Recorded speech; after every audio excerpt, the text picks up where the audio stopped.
শুধু সকাল বিকাল দুই বেলা যদি আমার খাবারের বন্দোবস্ত হয়, আমি আর নবীর লক ছাড়ি না।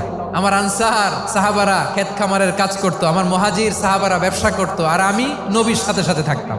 5374টা হাদিস তিনি বর্ণনা করেছেন। সবচেয়ে বেশি হাদিস বর্ণনাকারী সাহাবী আবু হুরায়রা রাদিয়াল্লাহু তাআলা আনহু। বিড়ালের বাবা কি করতেন? খালি হাদিস মুখস্থ করতেন। হাদিস প্রিজার্ভেশনের কাজে বিশ্বনবী ওনাকে কাজে লাগিয়েছেন। উনি একদিন বলেন, ইয়া রাসূলুল্লাহ আসমাউ মিনকা কাসীরান ফালা আহফাজু। নবী, অনেক কথা শুনি, আমার মনে থাকে না। বিষ্ণু বললেন, তাই তোমার চাদরটা বিছাও। আবু হুরায়রা বিছালেন। বিশ্বনবী হাত বুলায় দিলেন। এরপরে অনেক হাদিস বর্ণনা করলেন। আবু হুরায়রা বলে, তারপর থেকে বিশ্বনবী যাই বর্ণনা করে আমি শুনি আর একটাও বলি না। এখন সুবহানাল্লাহ। বিশ্বনবী ওনাকে নবীর এই যে লক্ষ হাদিস প্রিজার্ভেশনের এই দায়িত্ব দিয়েছেন সাইয়েদনা আবু হুরায়রা রাদিয়াল্লাহু তাআলা আনহুকে। আপনারা কি খেয়াল করেছেন কত বড় চৌকস ট্যালেন্ট হান্টার ছিল আমার নবী? এক একজনের এক এক ট্যালেন্ট, এক একজনকে এক এক দায়িত্ব দিয়েছেন, এক একজনের প্রতিভাকে এক একভাবে বিকশিত হওয়ার সুযোগ দিয়েছেন। আওয়াজ করে বলেন ঠিক কি না?